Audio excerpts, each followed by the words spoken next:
మొదటగా భూమి శూన్యంలో వేలాడుతుందని కోపర్నికస్ అనే శాస్త్రవేత్త క్రీస్తు శకం 1475లో కనుగొన్నాడు.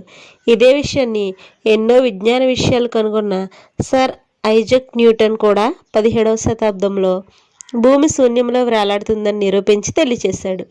అప్పటి నుంచి విద్యార్థులకు భూమి శూన్యంలో వేలాడుతుందని చెప్పడం ప్రారంభించారు.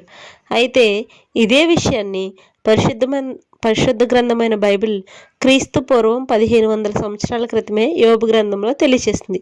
యోబు గ్రంథము 26వ అధ్యాయము 7వ వచనంలో మనం చూసినట్లయితే, శూన్యమండలం పైన ఉత్తర దిక్కునున్న ఆకాశ విశాలమును ఆయన పరిచెను, శూన్యము పైన భూమిని వేలాడి చేసెను.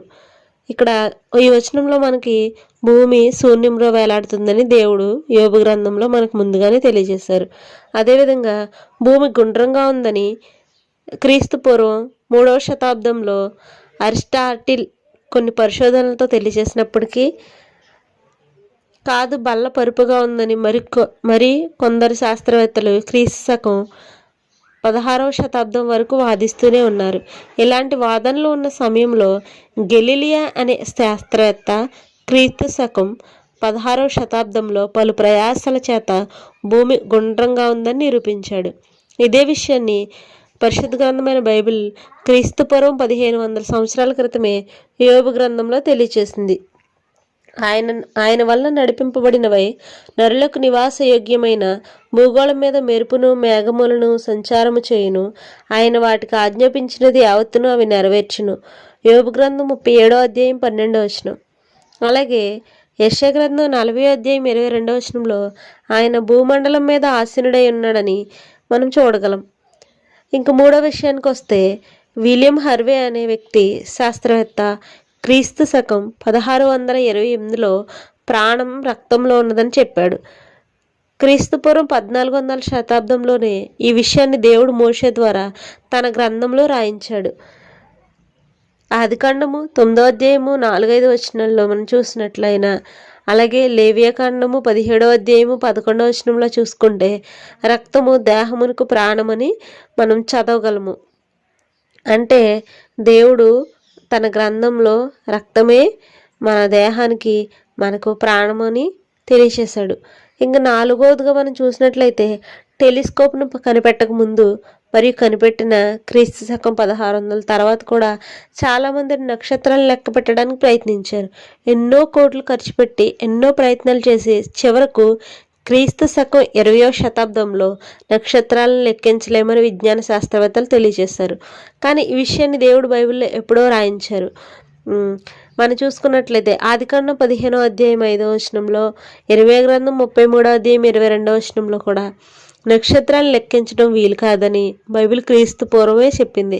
ఆకాశ నక్షత్రాలను లెక్కింప సఖ్యము కానట్టుగాను, సముద్రపు ఇసుకరేణువులు నెంచుట అసాధ్యమైనట్టుగాను, నా సేవకుడైన దావీదు సంతానమును నాకు పరిచర్య చేయు లేవీయులను లెక్కింపలేనంతగా నేను విస్తరింపచేయుదును. అంటే ఆకాశ నక్షత్రాలు లెక్కించలేము, ఇసుకరేణువులు నెంచుట కూడా మనకు అసాధ్యం అని చెప్పేసి బైబిల్లో దేవుడు ముందుగానే రాయించాడు. ఐదవదిగా మనం చూసినట్లయితే 21వ శతాబ్దంలో శాస్త్రవేత్తలు పరిశోధించి ఒక నక్షత్రమును మరొక నక్షత్రమునకు భేదం కలదని, ఒక్కొక్క నక్షత్రము వేరువేరు ఉష్ణము కాంతి గలవని చెప్పకముందే బైబిల్లో పరిశుద్ధాత్మ దేవుడు ఈ విషయాలను వ్రాయించాడు. సూర్యుని మహిమ వేరు, చంద్రుడి మహిమ వేరు, నక్షత్రముల మహిమ వేరు. మహిమను బట్టి ఒక నక్షత్రమునకు మరి ఒక నక్షత్రమునకు భేదం కలదని చెప్పేసి 1 కొరింథీ పత్రిక 15వ అధ్యాయం 41వ వచనంలో దేవుడు ముందుగానే మనకు రాయించి ఇచ్చారు. ఇంకా ఆరవదిగా మనం చూసుకున్నట్లయితే క్రీస్తు శకం 1783లో జోసెఫ్ మౌంట్ మరియు జాక్వస్ బలూన్ని కనుగొన్న తరువాత గాలికి బరువుందని ప్రపంచం మొత్తం తెలుసుకున్నారు. మీరు ఈ విషయాల్ని కనిపెట్టక పూర్వమే పరిశుద్ధ గ్రంథం బైబిల్ క్రీస్తు పూర్వం 1500 సంవత్సరాల క్రితమే తెలియజేసింది. అయితే గాలికి బరువు ఉందని తెలియజేసిన జోసెఫ్ మౌంట్ 1783 క్రీస్తు శకంలో కనిపెట్టారు. కానీ క్రీస్తు పూర్వం 1500 సంవత్సరంలోనే మనం దీన్ని చూసాం. ఎలాగంటే యోబు గ్రంథం అధ్యాయం 25వ వచనంలో గాలికి ఇంత బరువు ఉండవలనని ఆయన నియమించినప్పుడు, ప్రమాణమును బట్టి జలములకు ఇంత కొలత అని ఆయన వాటిని కొలిచి చూసినప్పుడు, అంటే గాలికి బరువు ఉన్నదని దేవుడే వాటిని నిర్ణయించాడనమాట. అంటే ఆయన అనంత జ్ఞాని కదా, అందుకని బైబిల్లో మన కొరకు ముందుగానే వ్రాయించి ఉంచారనమాట. ఇంకా 7వదిగా మనం చూసుకున్నట్లయితే, సముద్ర జలములు సూర్యవేడిమి చేత ఆవిరిగా మారి మేఘములుగా మారి వర్షం కురిసి నదులు సముద్రాలు నిండుతున్నాయి అని, ఇది ఒక జలచక్రం అని క్రీస్తు శకం 17వ శతాబ్దంలో మన శాస్త్రవేత్తలు కనుగొన్నారు. ఈ విషయాన్ని బైబిల్ క్రీస్తు పూర్వమే తెలియజేస్తుంది. కీర్తనలు 135 7వ వచనంలో, ప్రసంగి గ్రంథము 1వ అధ్యాయం 7వ వచనంలో, ఇర్మియా గ్రంథం 10వ అధ్యాయం 13వ వచనంలో, యోబు గ్రంథం 36వ అధ్యాయము 28వ వచనంలో, నదులన్నీ కూడా సముద్రంలో పడును, అయితే సముద్రము నిండట్లేదు. నదులు ఎక్కడి నుంచి పారవస్తున్నాయో అవి అక్కడివే, అవి ఎప్పుడు మరలిపోవును. బూదిగంతముల నుండి ఆవిరి లావజేవాడు ఆయనే, వాన కురిగినట్లు మెరుపులను పుట్టించేవాడు ఆయనే, తన నిధుల నుండి గాలిని ఆయన బయలు వెళ్ళజేయును. ఇలాంటి విషయాలు ఎన్నో బైబిల్లో ఉన్నాయండి.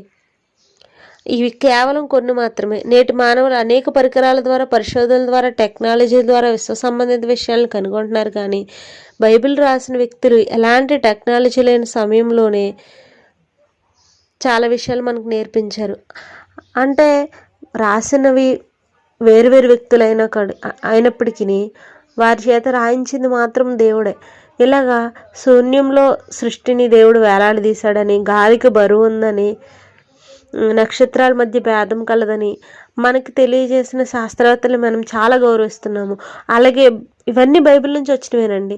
ఒక మత్తుమందు కనిపెట్టిన వ్యక్తి బైబిల్ నుంచి నేర్చుకున్నాడు. బైబిల్ చదివి దేవుడు గాఢ నిద్రను కలుగ చేశాడు అని బైబిల్ చదవడం ద్వారా దేవుడు వారికి జ్ఞానం ఇచ్చాడు. థామస్ అల్వా ఎడిసన్ బైబిల్ కనిపెట్టడానికి దేవుడు వెలుగును కలుగ చేశాడు. అంటే ఆయన బైబిల్ని చదివి ఆ వర్డ్ తీసుకుని నేను కూడా చీకటికి తీసివేసి వెలుగుతో నింపాలని చెప్పేసి ఆలోచన కలిగించాడు దేవుడు. సో బల్బుని తయారు చేస్తాడు. ఇలాగా చాలామంది శాస్త్రవేత్తలను చూసుకుంటే వారు బైబిల్ నుంచి మేము నేర్చుకున్నాము, బైబిల్ నుంచి మేము చేసాము అనే విషయాలు చెప్పడం మనం చూస్తూ ఉంటాము. కానీ వీరందరూ కూడా తెలియచేశారు. కానీ ఇవన్నీ ఎప్పుడు బైబిల్లోనే దేవుడు వ్రాయించి మన కొరకు ఉంచాడండి. అంటే దేవుడు ఎంత జ్ఞానం ఒకసారి ఆలోచించండి.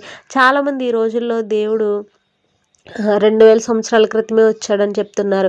కానీ దేవుడు ఆది నుంచి ఉన్నాడు, అంతం వరకు ఉన్నాడు. ఈ సృష్టి నుంచి సృష్టి అంతం వరకు ఏమి జరిగిందో, ఏమి జరుగుతుందో, ఏమి జరగబోతుందో ప్రతి ఒక్కటి రాశాడండి. చాలా స్పష్టంగా దేవుడు బైబిల్ గ్రంథంలో రాయించారు.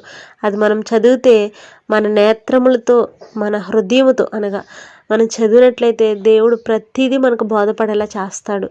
అప్పుడు మనం ప్రతిదీ నేర్చుకోగలం, తెలుసుకోగలం అన్నమాట. సో ఎంత గొప్ప శాస్త్రవేత్త, ఎంత గొప్ప అన్ని విషయాలు ఫ్యూచర్ని కూడా తెలియజెప్పే గొప్ప శాస్త్రవేత్త అండి దేవుడు.